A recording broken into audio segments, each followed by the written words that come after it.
Hi and welcome back. This is our second video on laboratory pathology. In my first video, we discussed urine analysis, and in this second video, we will be discussing three things: stool examination, CSF examination, and sputum examination.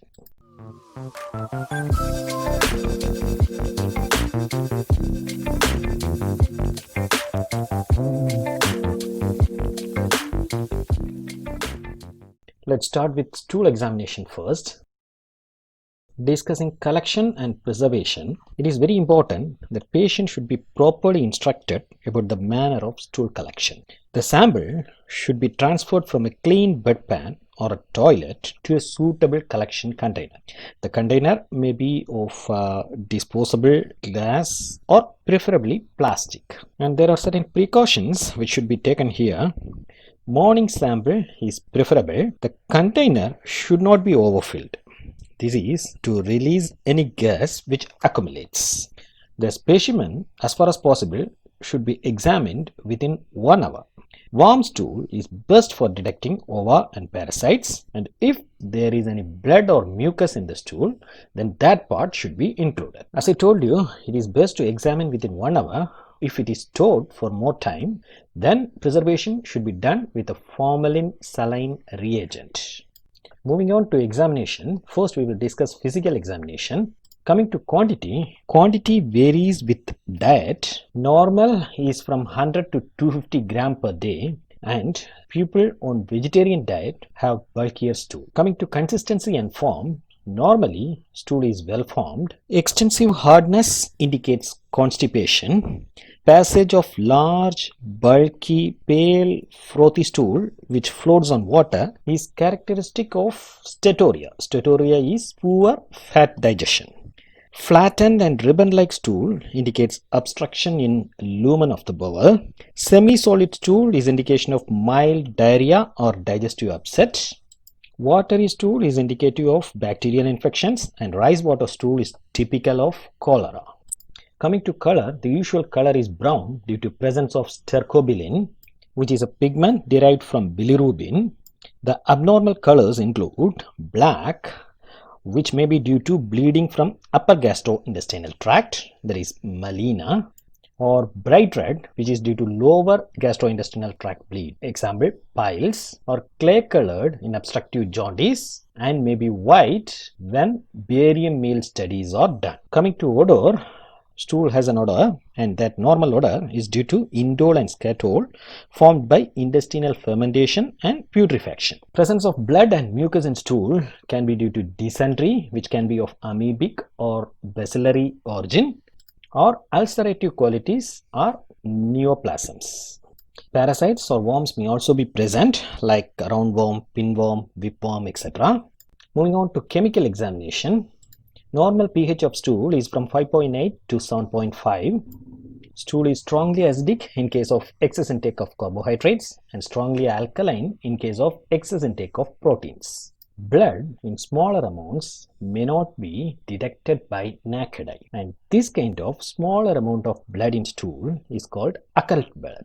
This can be detected only by chemical test and not by naked eye. The principle behind the test is that the peroxidase activity of hemoglobin converts hydrogen peroxide to nascent oxygen, and the released oxygen oxidizes the reagent in an acidic pH to colored oxidation products, which can be blue or green in color. The reagents commonly used are benzidine or gum guaiacum. Benzidine test is extremely sensitive test and can give more false positive results.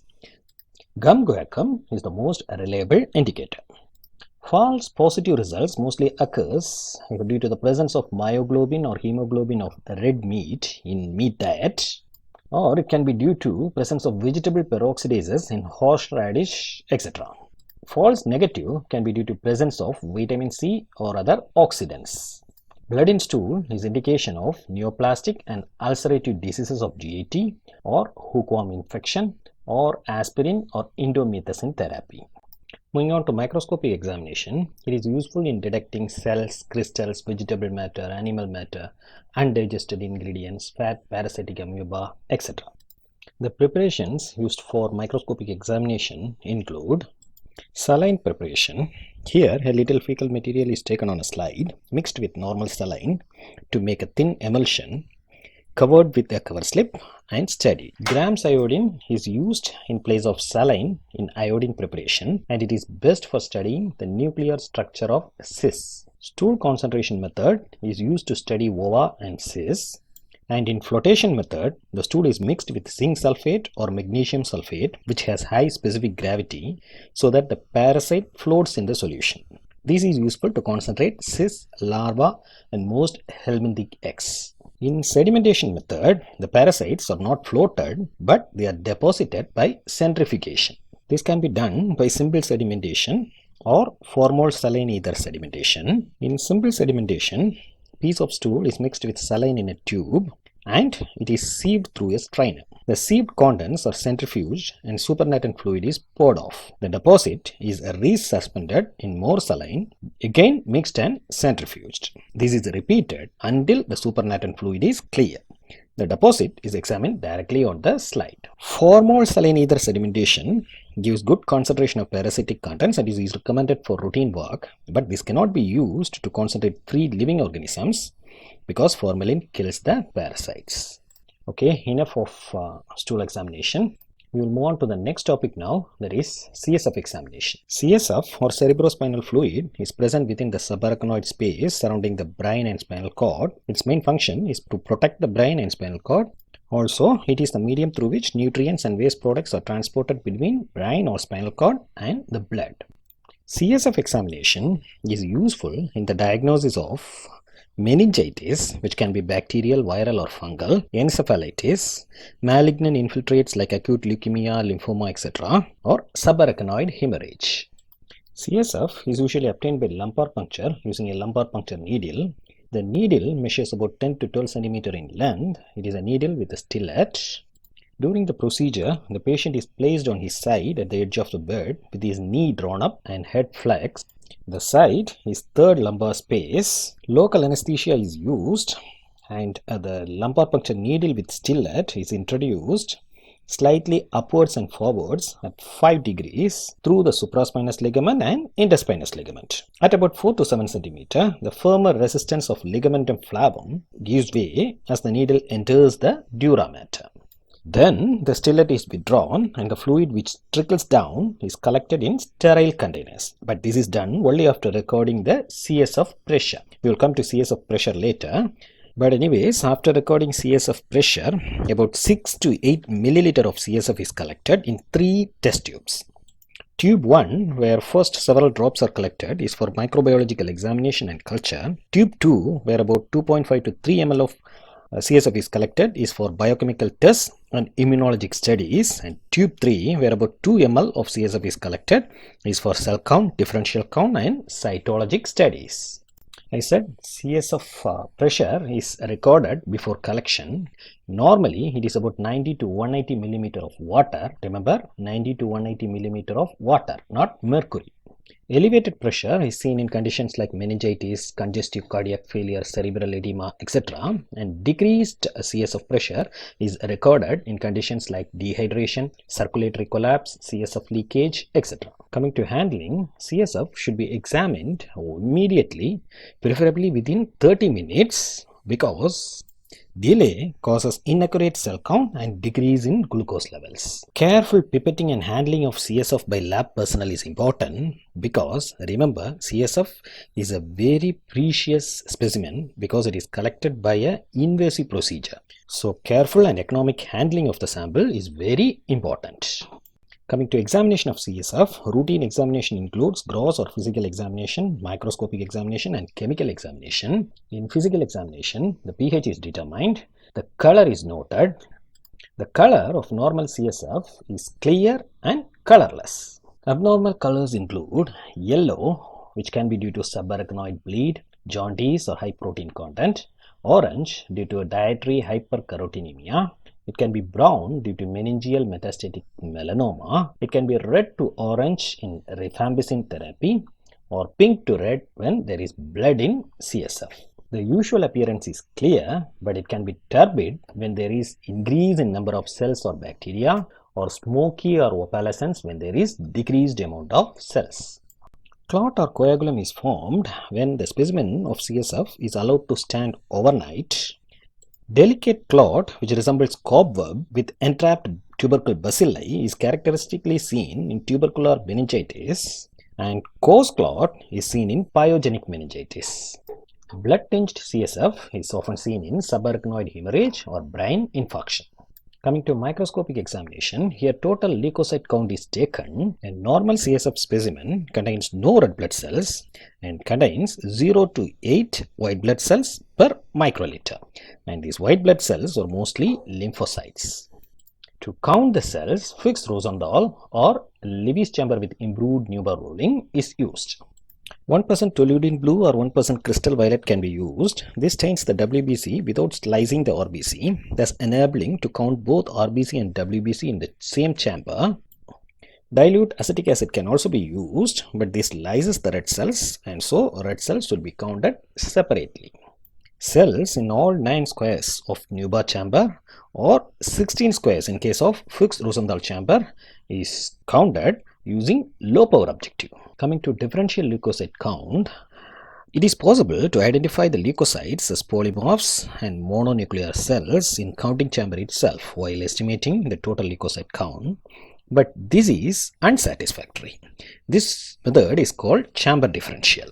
Satisfactory one is differential leukocyte count on Leishman stain smear. This can be done in centrifuged CSF if the cell count is low, but direct smear of centrifuged CSF shows cellular distortion and fragmentation, so a better alternative is cytocentrifuge or cytospin.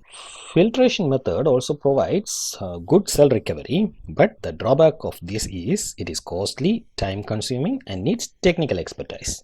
Sedimentation method also preserves the cell morphology well, but here the yield is low and the procedure is very cumbersome. In a differential count of CSF by cytocentrifuge, lymphocytes are about 40 to 90%, monocytes are about 20 to 40%, and neutrophils about 0 to 4%. Increase in neutrophil count is seen in bacterial meningitis, amoebic encephalomyelitis, etc. Increased lymphocyte count is seen in viral meningitis, tuberculous meningitis, syphilitic meningoencephalitis, etc. Increased eosinophilic count is seen in parasitic infections, fungal infections, etc. Moving on to biochemical examination, the normal protein content of CSF is 15 to 45 mg per deciliter. It increases in inflammatory conditions like bacterial, viral, fungal or tubercular meningitis, or drug toxicity like ethanol, phenothiazines and the like. The test is sulfosalicylic acid test. Here proteins are precipitated by sulfosalicylic acid. Another test is Pondy's test, and this is for determination of globulin, and here globulins are precipitated by a saturated solution of phenol in water. The normal glucose content of CSF is 50 to 80 mg per deciliter, and this amounts to about 60% of plasma glucose. The normal CSF plasma glucose ratio may vary from 0.3 to 0.9. Decreased CSF glucose occurs in conditions like meningitis or tumors. And the cause for such a decrease is increased glucose utilization by bacteria. The qualitative test for glucose is Benedict's test, but this is not ideal. The ideal test here is quantitative test, which is modified Falling-Wu method. The principle of this test is that if the CSF sample is heated with alkaline cupric tartrate, the glucose in the sample reduces cupric ions to cuprous ions, which get precipitated as insoluble cuprous oxide. The amount of cuprous oxide produced is measured by a reduction of phosphomolybdate to molybdenum blue. The intensity of blue color produced is proportional to the amount of glucose. Coming to chlorides, the chloride level in CSF is higher than the level in serum. It is about 115 to 130 milliequivalents per liter. It decreases in cases of bacterial or tubercular meningitis and also in severe electrolyte imbalance. Coming to microbiological examination, it helps in finding the specific etiological agent in cases of meningitis, which is very important. For microscopic examination, the CSF sample is centrifuged and a smear is made out of the sediment. A better alternative to centrifugation is cytospin, which I already explained. The staining is usually AFB stain. In addition to that, a wet preparation with Indian ink is also done to demonstrate Cryptococcus neoformans, which is a common fungal infection. Serological examination is done mainly to identify neurosyphilis. It is a test with low sensitivity but very high specificity. It is done only if serum fluorescent treponemal antibody absorption test is positive. Moving on to the last section in this part, there is sputum examination. The patient is instructed to rinse his mouth with water before collecting the sample. The sputum must be coughed up from lungs or bronchi and should be collected carefully in a wide-mouthed sterile glass or plastic container. Usually, two types of specimens are collected. One is early morning sputum sample, which is for routine examination, and 24-hour sample, which is for demonstration of tubercle bacilli by concentrating the sputum sample. The concentration process for tubercle bacilli includes adding equal volume of 6% sulfuric acid to the sample and allowing it to stand for 20 minutes. Then it is centrifuged at 3000 rpm for 30 minutes. The supernatant is discarded and the sediment is carefully washed with distilled water. This process is repeated 3 times and then a smear is made from the sediment. The stain used is Seale-Neilson, and this same sediment can be used for culture if it is necessary. Coming to examination of sputum, first is physical examination. Coming to quantity, the normal quantity of a morning specimen is 2.5 ml and a 24-hour specimen is 100 ml. But this varies in various lung diseases. The 24-hour collection is more than 500 ml if it is amoebic lung access. In this case, the color of the sputum is also chocolate brown. Coming to color, the normal color of the sputum is colorless. The causes of altered sputum color includes greenish color in case of Pseudomonas infection, rust color in cases of pneumonia or pulmonary infarction, and this rust color results from decomposition of hemoglobin, bright red in case of pulmonary tuberculosis, lung tumors, etc. And this is due to the presence of fresh blood, black in case of inhalation of coal dust, example coal workers, or in heavy smokers. It can be yellowish in case of pulmonary infections. This is due to presence of pus. Moving on to consistency and appearance, normal sputum is opalescent with slightly uneven consistency. The causes for altered sputum consistency and appearance include the sputum is serous, frothy, colorless or yellow in cases of pulmonary edema. It is mucoid, glassy and tenacious in case of acute bronchitis or asthma. It is purulent and foul-smelling in case of a ruptured empyema and bronchiectasis. It can be mucopurulent sputum in case of lung cavitations, or blood-tinged sputum in case of mitral stenosis, pulmonary infarction or carcinoma of lungs. Normal sputum is odorless, but it is foul-smelling or putrid in case of lung abscess and bronchiectasis, and it is cheesy odor in case of malignant tumor with necrosis. When a specimen of sputum is left in the test tube for 2 to 3 hours, it is observed that there is no layer formation. This is normal.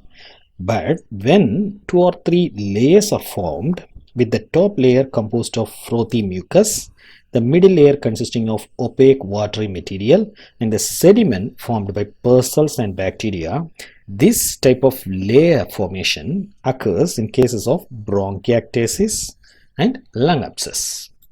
Some other macroscopic findings can be observed when the specimen is left in a petri dish. For example, cheesy masses are observed in case of tuberculosis. Sometimes bronchial casts can be seen, which are white branching tree-like casts, and they are mostly made up of fibrin. Sulfur granules are seen in actinomyces infections, and even foreign bodies like pins, beards, groundnuts, etc. can also be seen. Coming to microscopic examination, it can be with an unstained specimen or a stained smear. In an unstained specimen, normally we can observe a few pus cells, that is neutrophils, and RBC. Sometimes hemosiderin-laden macrophages are seen, and these are called heart failure cells, and these are typically seen in CVZ lung, that is chronic venous congestion of lungs. And I think this we have already discussed in some other video while discussing chronic venous congestion. Anthracotic Leyden cells or carbon pigment Leyden cells are often seen in coal workers and people living in highly polluted areas. Crushman spirals or spiral structures with a central thread. This is often seen in bronchial asthma, but their exact nature is not known completely. Elastic fibers can also be seen in an unstained specimen. They are seen as a wavy refractile fibers, and their presence indicates breakdown of lung parenchyma. Crystals are also observed, for example, Charcot-Leyden crystals. These are fine needle-shaped or hexagonal colorless crystals, usually about 20 to 30 mm in length. They are not present in freshly collected sputum, but they are formed in sputum after it stands for some time. They are thought to arise from disintegration of eosinophils in cases of bronchial asthma. Fatty acid crystals are seen in patients with chronic tuberculosis, bronchitis, and gangrene of lungs. Cholesterol crystals are seen in empyema and chronic lung abscess, and hematoidin crystals are seen in cases of hemorrhage into the lungs. Parasites are also observed. For example, Entamoeba histolytica is seen in lung abscess, Echinococcus granulosae in hydatid cyst of lung, Paragonimus westermanni in liver fluke infection, and even Strongyloides stercoralis and roundworm can also be observed. Moving on to stained sputum smear. It is an important part of sputum examination. 3 to 4 smears are made on clean, dry glass slides and are allowed to dry. Then they are fixed with gentle heat over the flame. One of the smears is stained with Leishman stain or Wright stain for differential leukocyte count.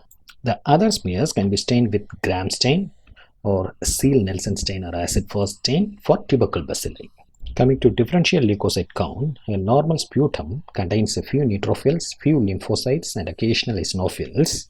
Increased neutrophil count indicates pyogenic infection. Increased eosinophilic count indicates asthma or parasitic infections. Increased lymphocytes are seen in early or mild cases of tuberculosis.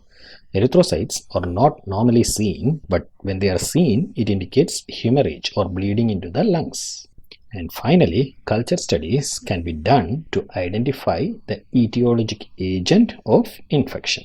With this, we will wind up this session. In part 3, we will see the examination of body fluids and semen analysis. The video will be uploaded shortly, so don't forget to keep the channel subscribed. As usual, I have provided PDF notes in the description, and for further guidance, you can mail me. Until we meet in another video, thanks for watching. Bye.